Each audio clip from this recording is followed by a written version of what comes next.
तारण तरण तत्व ज्ञान शिविर धर्म नगरी अमरवाड़ा। द्वितीय दिवस। पंच परमेश्वरी भगवान की जय हो। आज हम शिविर का दूसरा दिन आत्मा के 3 प्रकार, आत्मा के 3 प्रकार के बारे में पढ़ेंगे। 3 प्रकार की नहीं होती, आत्मा सिर्फ एक ही होती है। उसको स्वभाव की अपेक्षा 3 प्रकार की कहते हैं। जीवात्मा स्वभाव से मात्र ज्ञान नहीं है। जीवात्मा स्वभाव से कैसी है? मात्र ज्ञान नहीं है।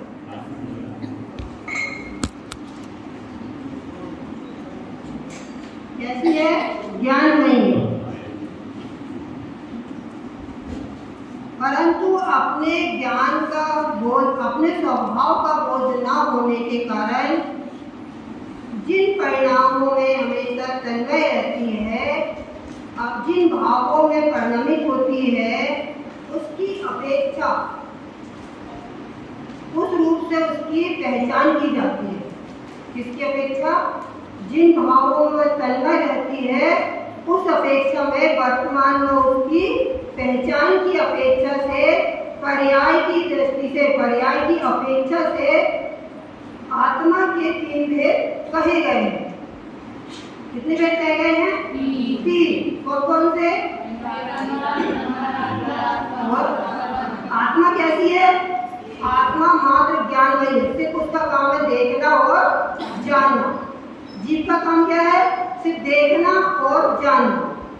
लेकिन वो अपने स्वभाव का बोध, अपना स्वभाव, ज्ञान अपने स्वभाव में ही है, वो अपने स्वभाव का बोध न होने के कारण हमेशा जो विभावों में रहती है, परिभावों में रहती है, और जिन भावों में तन्मय रहती है, जैसे अपने 3 प्रकार के भाव कहे जाते हैं, भाव, द्रव्य, लोकक और भाव, इनमें जैसे रहती है उसी अपेक्षा से वर्तमान में उसकी पहचान की जाती है।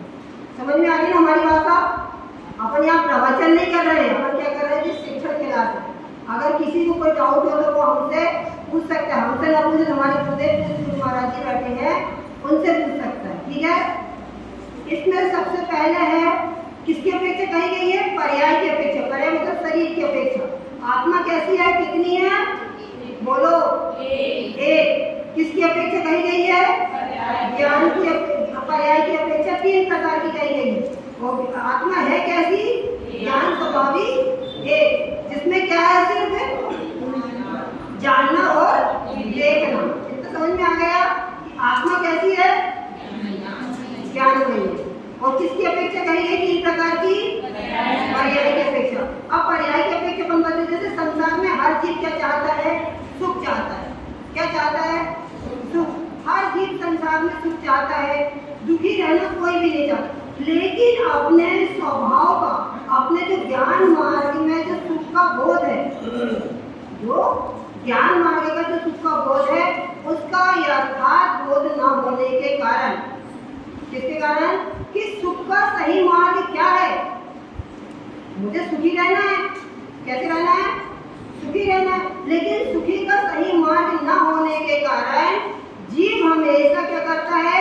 अज्ञान दशा और मिथ्या के कारण दुख भोगता है। किसके कारण भोगता है?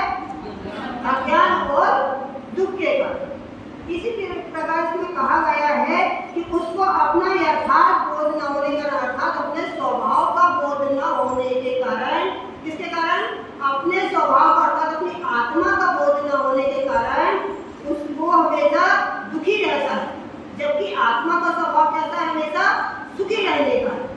इसलिए इसमें कहा है कि संसारी जीव हमेशा, देखो, संसारी जीव जो है हमेशा क्रियाकर्म अर्थात कर्म की अपेक्षा जीव कहा गया। आत्मा तो शुद्ध है, लेकिन जब तक जीव में कर्मल है, जब तक कर्म की अपेक्षा है, तब तक उस जीव को संसारी जीव अर्थात बहिरात्मा कहा जाता है। बहिरात्मा का अनंतानुबंधी कर्म संयुक्त। पहला इसका कौन सा लक्षण है? बहिरात्मा। पहला लक्षण कौन सा है? 3 प्रकार के आत्मा बताए हमने, बहिरात्मा, अंतरात्मा और परमात्मा। लिख लो। पहला प्रश्न है, आत्मा के कितने भेद कहे गए हैं? वो भी पर्याय की अपेक्षा। देखो, पर्याय की अपेक्षा आत्मा के कितने भेद कहे गए हैं।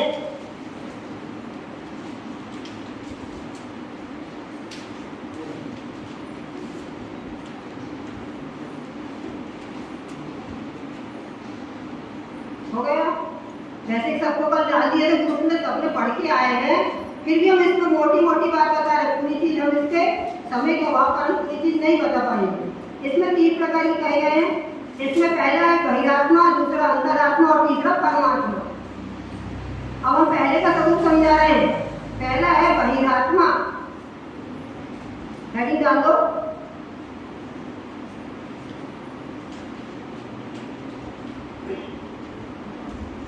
जो हो गई लिखाई, ध्यान दो, यहाँ हमारे तक ध्यान दो। अनंत अनुबंधी कसाय से युक्त जीव, कौन सी कसाय है? अनंत अनुबंधी कसाय से युक्त जीव हमेशा शरीर और आत्मा को एक मानता है। किसको? शरीर और आत्मा को एक मानता है। किसके कारण? अनंत अनुबंधी कसाय से युक्त।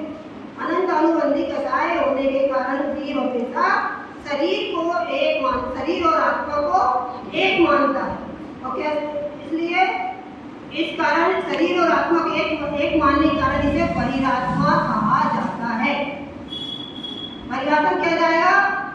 जो जीव आत्मा और शरीर को एक मानता है उसे बहिरात्मा कहते हैं। क्या जाएगा?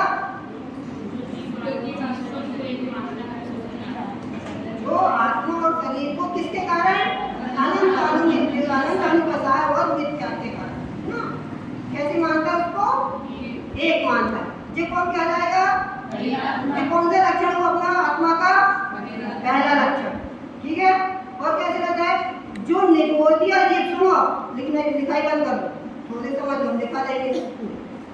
निगोदिया जीव से लेकर असंगी, संगी नहीं बोल रहे हो, ध्यान रखना, असंगी जीव, निगोदिया से लेकर असंगी जीव तक ये पूरे बहिरात्मा में आते हैं। क्यों आते हैं? क्यों? क्योंकि इनको ज्ञान नहीं होता। ये हमेशा कैसे रहते हैं? अज्ञान की दशा में रहते हैं। निगोदिया से लेकर असंगी पचेंद्रिय जीव तक कैसे रहते हैं? अज्ञान दशा में होने के कारण, इन्हें ज्ञान न होने के कारण इन्हें हमेशा बहिरात्मा कहा जाता है। ठीक है, और आगे, बहिरात्मा हमेशा प्रथम गुण स्थान व्यक्ति होता है। बहिरात्मा कैसे होता है? उसको कौन सा गुण स्थान होता है? प्रथम गुण स्थान कौन सा है? मिथ्या। कौन सा है? मिथ्या। बहिरात्मा हमेशा प्रथम गुण स्थान वर्ती अर्थात मिथ्यात में ही रहता है। और मिथ्यात और अज्ञान और अनंत अनुबंधी कसाय तीनों होने के कारण ही इसे बहिरात्मा कहा जाता है। और इसी बहिरात्मा कारण से हमेशा क्या करता है? संसार में ही जन्म लेता है। इसका कभी मोक्ष मार्ग नहीं बनता। क्या नहीं बनता? मोक्ष मार्ग। किसके कारण? मिथ्या के कारण, अज्ञान के कारण और अनंत अनुबंधी कसाय होने के कारण ये कैसा रहता है? हमेशा बहिरात्मा ही बना रहता है। इसे कभी अपनी आत्मा का बोध अर्थात अपने स्वभाव का बोध नहीं होता है। ये क्या है? जैसे 6 ढाला में भी कहा है, तीसरी ढाल में इसकी आत्मा के बहुत अच्छे स्वरूप कहे, अंतरात्मा परमात्मा इसके, तो उसमें कहा है कि देह आत्मा को एक जाने, बहिरात्म तत्व मुदा है। अर्थात जो आत्मा और शरीर को एक ही मानता है कि मेरा जन्म हुआ है तो आत्मा का जन्म हुआ, मेरा मरण हुआ तो आत्मा का मरण हुआ। ऐसी अज्ञानता के कारण, ऐसी अज्ञान दशा होने के कारण जीव हमेशा कैसा माना जाता है? बहिरात्मा। और इसका बस एक ही कारण है कि ये हमेशा संसार में जन्म मरण ही करते हैं। इसका कभी स्वभाव से कोई लेने इसका कभी इसने सच्चा सुख की प्राप्ति करा ही नहीं। इसको जो भी पुण्य की वजह से जो सुख मिला है वो इंद्रिय जनित सुख है, और जो पुण्य की वजह से इंद्रिय जनित सुख मिला है इस बहिरात्मा ने उसी को सच्चा सुख मान लिया है। पुण्य होने से अपन को मिल जाते हैं, इंद्रिय सुख, सब सुविधाएं मिल जाती है, उसको इस जीवात्मा ने क्या मान लिया है?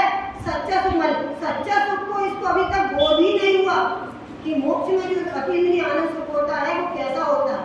इसलिए इसने ना जानने के कारण इसने हमेशा कोई सुख को क्या मान लिया है? मेरे सच्चा सुख है, मैं सुखी हूँ।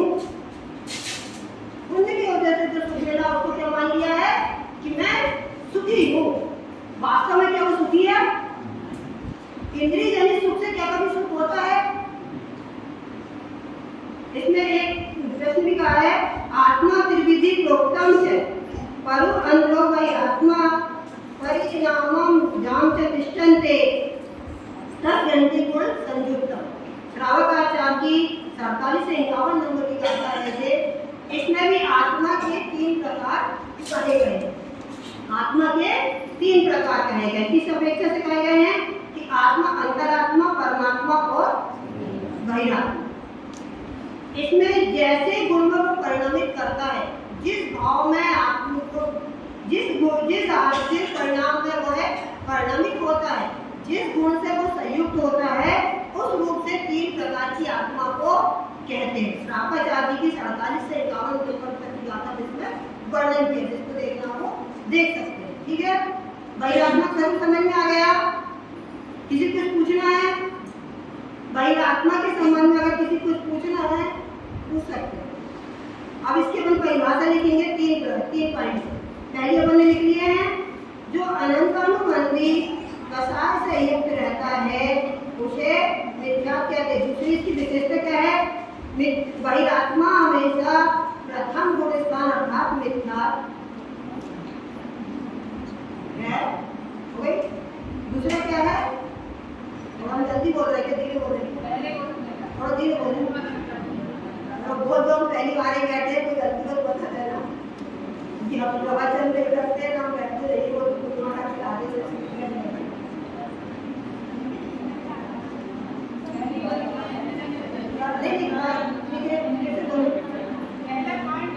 पहला पॉइंट है बहिरात्मा के लक्षण। पहला है इसमें कि जो अनंतानुबंधी प्रसार से युक्त, अज्ञान से युक्त रहता है उसे बहिरात्मा कहते हैं। दूसरा है बहिरात्मा को हमेशा प्रथम गुण स्थान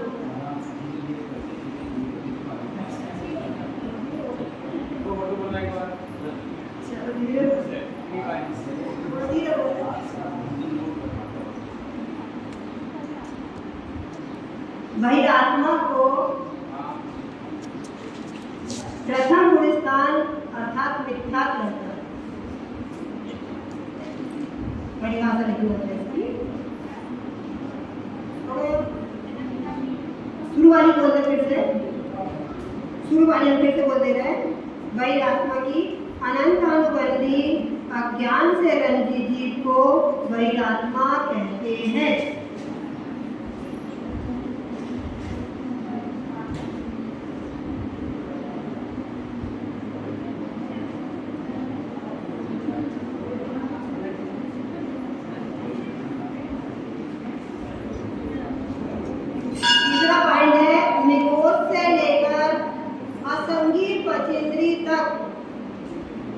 निगोदिया जीव से लेकर असंगी पचेंद्री तक के जीव को बहिरात्मा कहा जाता है।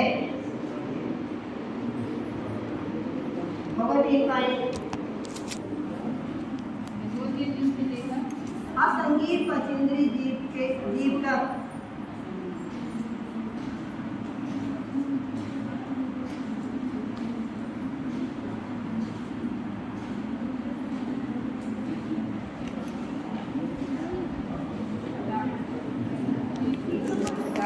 बहिरात्मा कहा जाता है।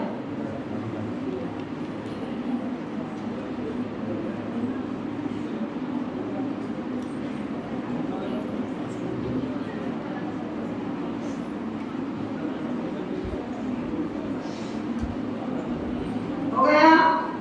आगे बढ़े। पीछे सब लोगों ने लिख लिए? हाँ बोलो, आगे बढ़े। फिर से अपन इसको रिपीट कर रहे हैं, आगे बढ़ने से पहले एक बार फिर से रिपीट करते हैं, थोड़ा जल्दी बोल दिए थे तो फैसला लिख पा रहा हूँ। आत्मा कितने प्रकार की है? ये आत्मा 3 प्रकार की होती है।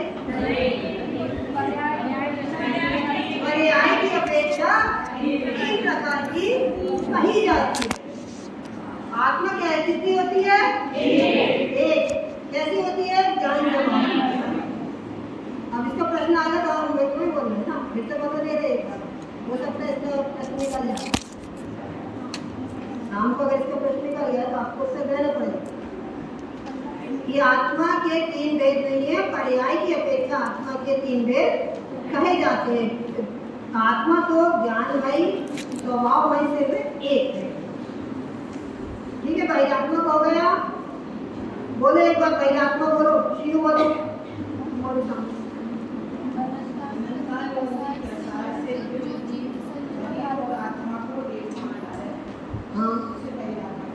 दूसरा पॉइंट बोलो।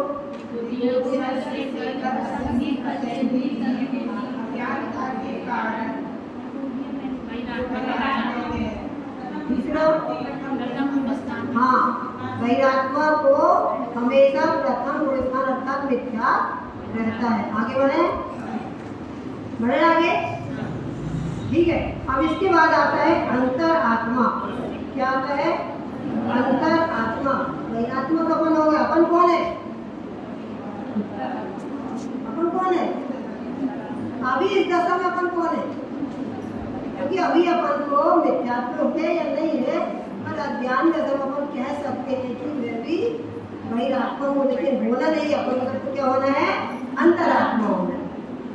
अब इसमें अंतरात्मा दूसरा क्या है? अंतर आत्मा। जो जीव शरीर और आत्मा को भिन्न भिन्न जानता है। कैसे जानता है? कौन जानता है?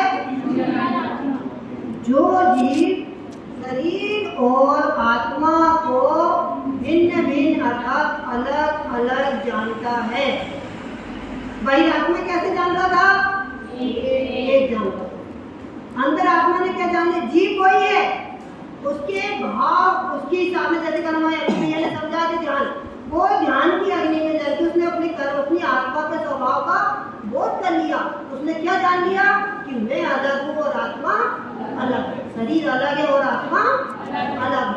ऐसा उसको अपना स्वयं का बोध हो गया। वो कौन बन गया? वो बन गया अंतर। समझ आ गई? अंतर आत्मा जी ने क्या जान लिया है? अलग अलग है। आ रही हमारी बात समझ में? और धीरे बोले, ठीक है? लिखाई उसने दोनों को अलग अलग और भिन्न भिन्न जान लिया है। और सच्चे देव गुरु धर्म की श्रद्धा उसकी अटूट होती है। उसने सच्चे देव गुरु धर्म की जो श्रद्धा उस पर अटूट विश्वास है। किसको? अंतरात्मा को। अंतरात्मा के भी 3 भेद हैं। मैंने इसकी परिभाषा लिखा है, समझा दे, समझा दे। पहले इसको समझा दे, फिर लिखा दे। दूसरा कौन सा है? अंतरात्मा। अंतरात्मा जो जीव शरीर और आत्मा को भिन्न भिन्न अर्थात अलग अलग जानता है, वह अंतरात्मा है। अंतरात्मा के 3 भेद कहे गए हैं। ठीक है? अंतरात्मा कितने भेद है? 3 भेद। लिखना हो तो लिख लो। उत्तम अंतरात्मा, मध्यम अंतरात्मा और जघन अंतरात्मा। देखो,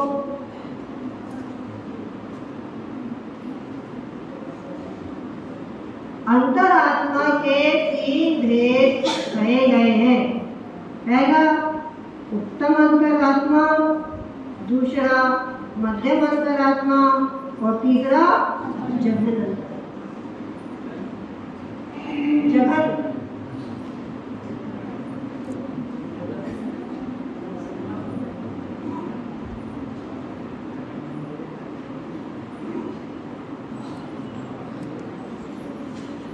हो गया। आगे बढ़ाए, लिख लो। ब्लैक बोर्ड पे लिख देंगे।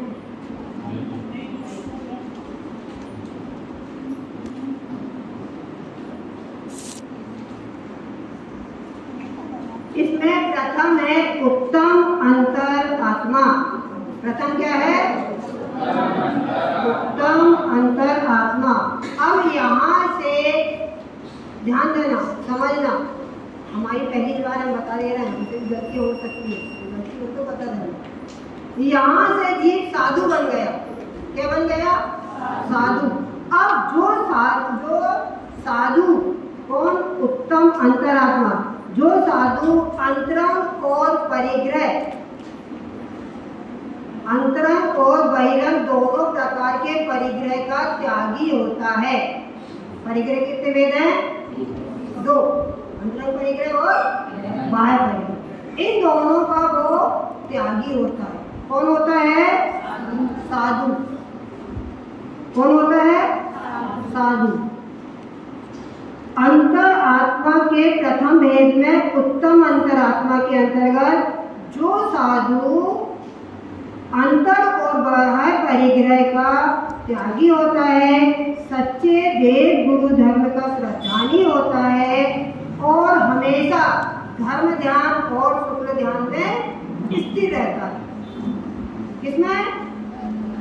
धर्म ध्यान और शुक्ल ध्यान। ध्यान रखना, इसमें भी 3 पॉइंट आ रहे हैं, अभी लिखेंगे ऊपर। उत्तम अंतरात्मा के भी 3 पॉइंट है। पहला पॉइंट क्या है उसका? कि वो हमेशा 24 प्रकार के परिग्रह का त्यागी होता है, अंतरंग और परिग्रह। ठीक है, दोनों परिग्रह कैसा होता है? त्यागी होता है। दूसरा कैसा होता है?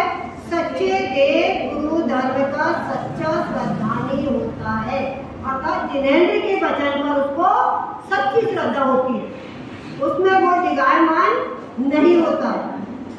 तीसरा है कि हमेशा क्या रहता है? वो धर्म ध्यान और शुक्ल ध्यान में स्थिर रहता है। कौन से ध्यान?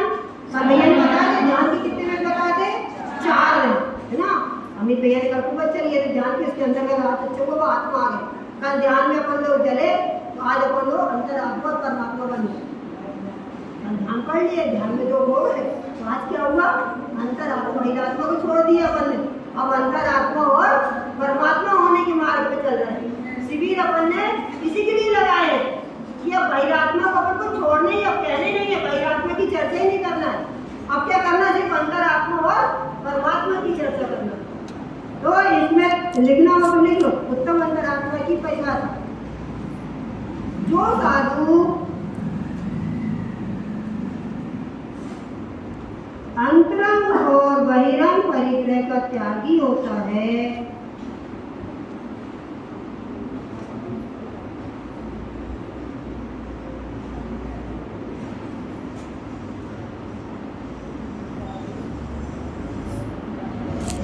उसे उत्तम अंतरात्मा कहते हैं। उसके 3 पॉइंट है, कहते हैं, लिख सकते हो। दूसरा पॉइंट इसी में है, वो हमेशा जिन वचन अर्थात सच्चे देव गुरु धर्म का सच्चा श्रद्धानी होता है।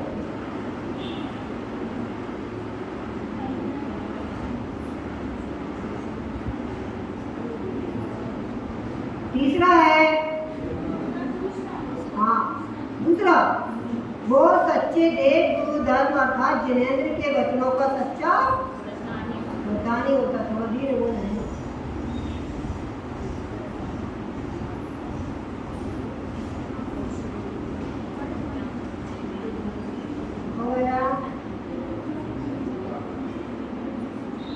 अरे ये तो सब डरा है ग्रुप में।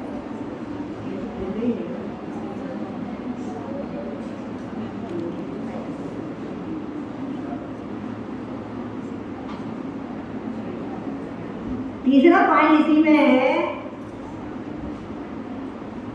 हमेशा धर्म ध्यान और शुक्ल ध्यान में स्थिर रहता है। धर्म ध्यान और शुक्ल ध्यान में हमेशा स्थिर रहता है। उन्हें उन साधुओं को अंतरात्मा, उत्तम अंतरात्मा कहते हैं।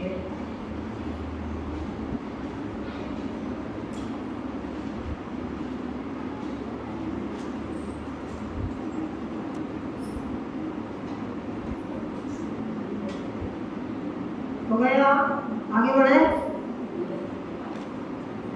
आगे बढ़े। दूसरा चिन्ह कौन सा है? मध्यम अंतरात्मा। मध्यम अंतरात्मा में भी वही है कि जो वो सच्चा जिनेंद्र देव के बचनों का तो श्रद्धानी होता ही है, सच्चा जिनेंद्र के बचन के अर्थात सच्चे देव गुरु धर्म का तो श्रद्धानी होता ही है। साथ में उसके बहुत अच्छे एक पॉइंट आया है,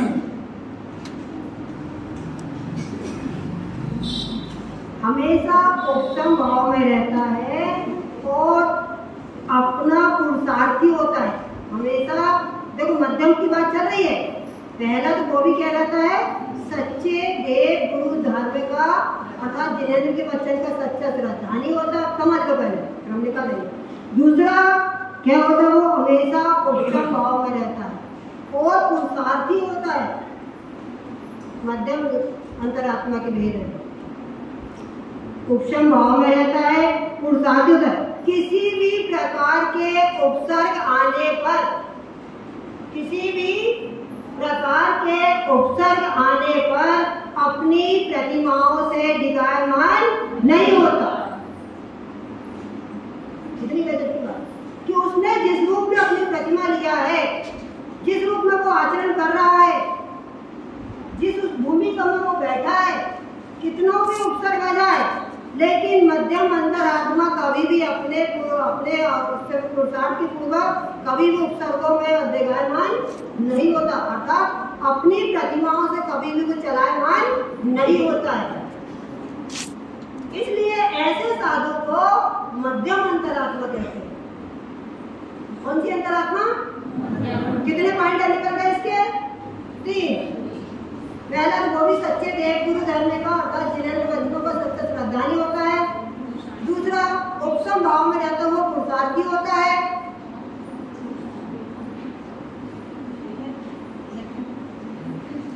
ना लिख लो, लिखो, लिखा दे रहा है, लिखो। उपशम भाव में रहते हुए हमेशा पुरुषार्थी होता है। तीसरा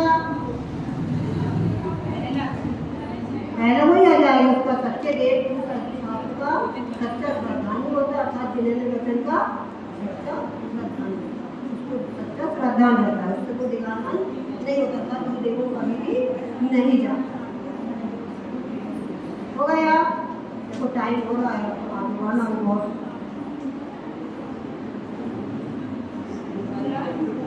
दूसरा उपशम भाव में रहता हमेशा पुरुषार्थी होता है, उपशम भाव में रहते हुए हमेशा पुरुषार्थी होता है, अपने पुरुषार्थ में उनको इतना ज्यादा रहता है। तीसरा पॉइंट इसका जाएगा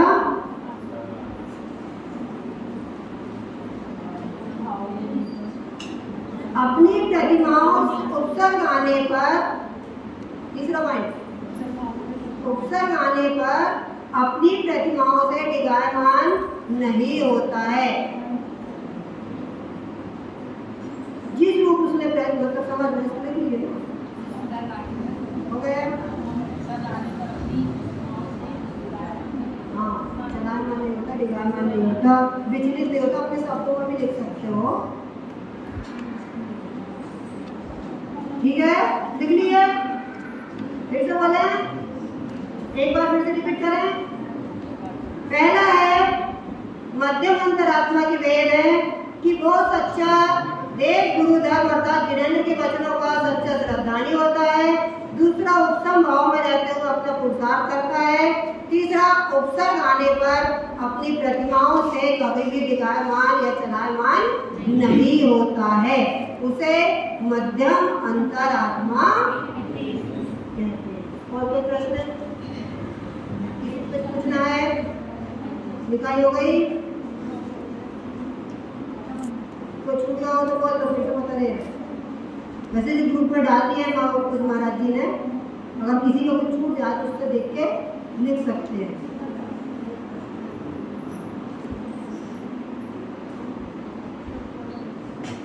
ठीक है, आगे बढ़ाएं।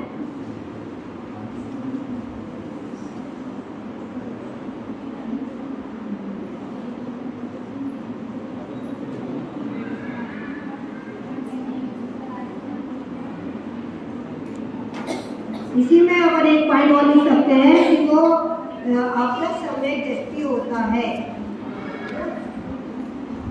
देश प्रति श्रावक होता है।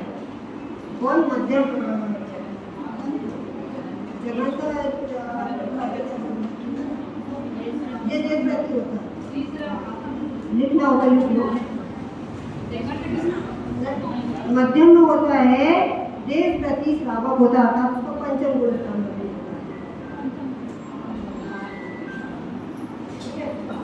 इसके बाद इसमें लिखा है जगह न जाए।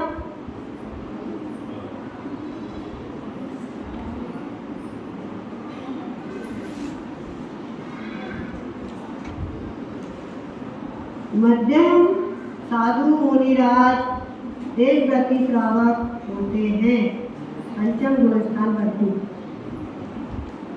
जगन अंतरात्मा, तीसरा कौन सा है? जगन अंतरात्मा। दो हो गया, दो में किसी कुछ पूछना है?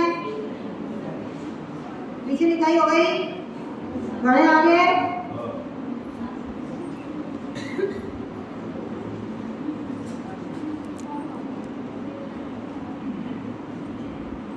जो सम्यक के धारी होते हैं, ये कैसे होते हैं? जगन अंतरात्मा सम्यक के धारी होते हैं और सच्चे देव गुरु धर्म के श्रद्धानी होते। लेकिन ये अभी अवृत सम्यक दृष्टि है, ये सम्यक दृष्टि कहलाएंगे, लेकिन चौथे गुणवर्ती अवृत सम्यक दृष्टि कहलाते हैं। जगह जो 18 के नियमों का पालन करते हैं, शुद्ध मतलब अपने सच्चे देव गुरु धर्म की सच्ची श्रद्धा करते हैं, ये सब जगन अंतरात्मा में आते हैं। ठीक है, जगन अंतरात्मा की परिभाषा क्या बन जाएगी?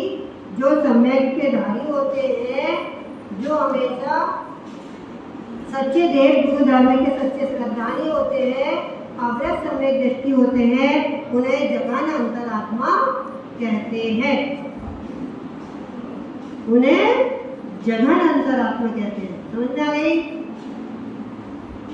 चलो लिख लो 5 मिनट।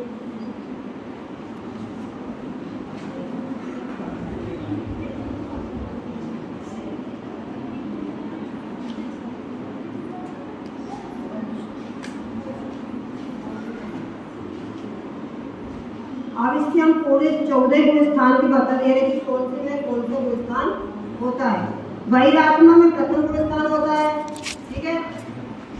जगन अंतरात्मा में चतुर्थ गुण स्थान होता है और 5वें से 6वें तक के अंत मध्यम अंतरात्मा में होता है। 5वें से 6वें तक के मध्यम अंतरात्मा में होता है और 7वें से 12वें तक के उत्तम अंतरात्मा में होता है। फिर से बोले एक बार।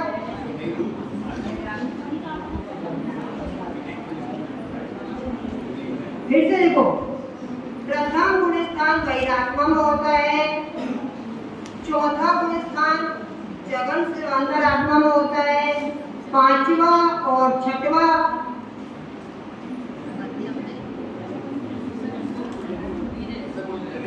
फिर से बोले।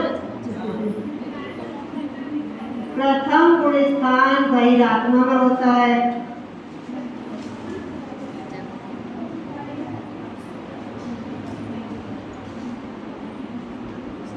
चौथा गुण स्थान जगन अंतरात्मा में होता है,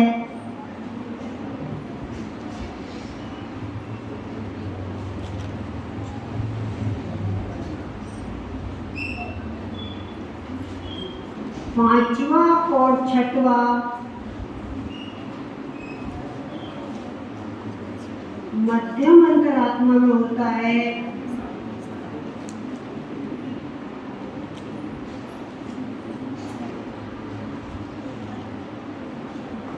पांचवा और छठवा मध्यम अंतरात्मा में होता है और 7वें से 12वें तक उत्तम अंतरात्मा में होता है।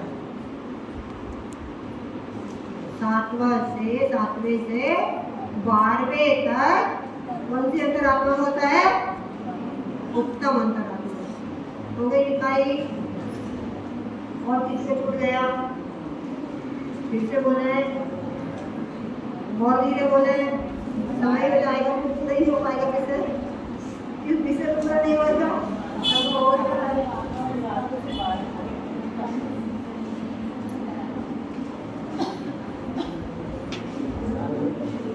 अब इसके बाद है, आगे बढ़े, आगे बढ़े, हो गया। अंतरात्मा में किसी को डाउट है, अंतरात्मा किसी को समझना है, तीनों प्रकार के अंतरात्मा का स्वरूप समझ में आ गया। और बढ़ाएं, आगे बढ़ें। अब इसके बाद क्या आता है तीसरे नंबर का, परमात्मा, है ना, क्या आता है परमात्मा, लिखा जाए, बोले यहाँ भैया लोग बोले। तीसरे नंबर का परमात्मा जो केवल ज्ञान के धारी है, कौन है, किसकी बात चल रही है, तीसरे नंबर की आत्मा को जो कही गई है पर्याय की अपेक्षा, उसका तीसरा और आखिरी भेद है परमात्मा। परमात्मा जो केवल ज्ञान के धारी है, जिनके अनंत चतुष्टय प्रकट हो गए हैं, जिन्होंने अपने कर्मों को क्षय करके, जिन्होंने अपने 4 कर्मों को क्षय करके अनंत चतुष्टय को प्रकट कर लिया है। क्या कर लिया है, अनंत चतुष्टय को प्रकट कर लिया है। ऐसे केवल ज्ञान के धारी जो कि हमेशा कहते रहते हैं अनंत दर्शन, अनंत ज्ञान, अनंत वीर और अनंत सुख, इन चारों को जिनने प्रकट कर लिया है उन्हें परमात्मा कहते हैं। किन्हें कहते हैं, जो केवल ज्ञान के धारी होते हैं, जिनने अनंत चतुष्टय को प्रकट कर लिया है, उनको परमात्मा कहते हैं। छोटी सी परिभाषा, ठीक है, समझना नहीं। इसके भी 2 भेद हैं। कितने भेद हैं, किसके 2 भेद हैं, परमात्मा के। परमात्मा बात समझ में आ गई, फिर से बोले एक बार, जो केवल ज्ञान के धारी होते हैं, जिनके अनंत चतुष्टय प्रकट हो गए हैं, उन्हें परमात्मा कहते हैं।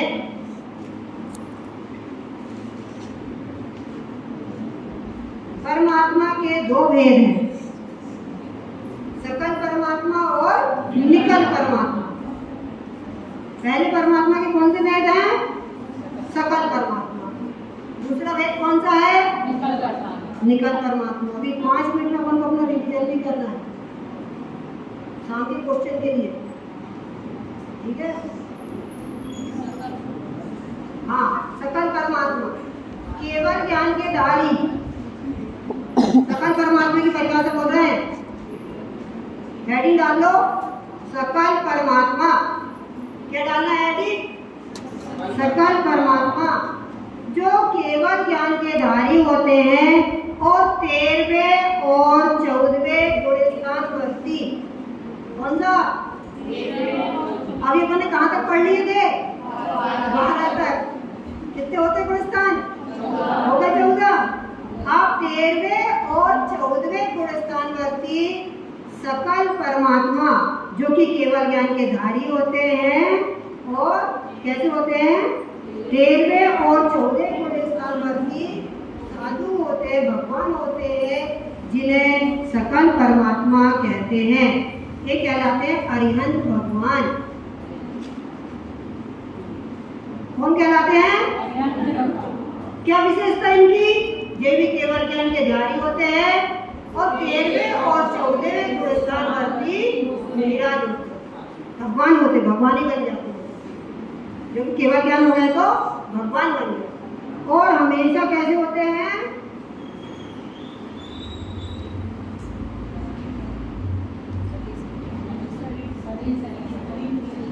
सकल परमात्मा मतलब अरिहंत भगवान, जिसको कहा गया है, जिसकी अपन पंच परमेष्ठी में भक्ति करते हैं।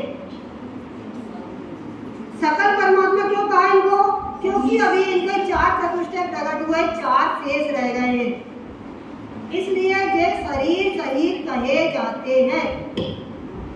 जैसे शरीर शरीर, लेकिन ऐसा शरीर नहीं रहता कि अपने जैसे मतलब जैसे ही रहता हो, सिर्फ जली हुई रस्सी के समान रहता है कि आयु कर्म का शेष रह जाता है। इस कारण उनके 4 चतुष्टय प्रकट नहीं हो पाते, इसलिए वो अरिहंत भगवान सकल परमात्मा कहलाते हैं। फिर से बोलो एक बार, समझ में आ गई? सकल परमात्मा की परिभाषा क्या कहला जाएगी? जो केवल ज्ञान के धारी होते हैं, 13 और 14 गुण सामर्थ्य होते हैं, ऐसे अरिहंत भगवान को सकल परमात्मा। और बोलूं, पीछे हो गया, भैया लोग हो गया, फिर से बोले एक बार।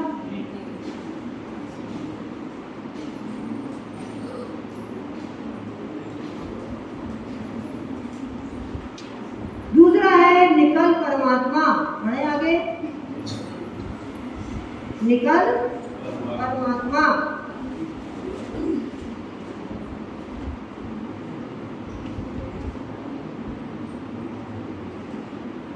निकल परमात्मा जो कि शरीर रहित होते हैं। कैसे होते हैं? शरीर रहित होते हैं, जिनके शरीर बिल्कुल भी नहीं, जिनके 8 कर्म नष्ट हो गए, जिनके 8 कर्म नष्ट हो गए हैं, ऐसे ये निकल परमात्मा कहलाते हैं। सिद्ध भगवान, समय हो गया, हमको 10 मिनट जारी हो गए हैं। इसकी परिभाषा है, एक गीले नरियल बहिरात्मा है, सातवीं बाबा दे रहे, जो सूखी हुआ नरियल रहता भेदा वो अंतरात्मा है, और जो बाहर निकल के भेदी टट्टी छोड़ देता है वो है परमात्मा। हम क्षमा चाहते महाराज जी से, हम देखने पाए घड़ी, समझ आ रहा है। बोलो शुद्धात्म देव की जय।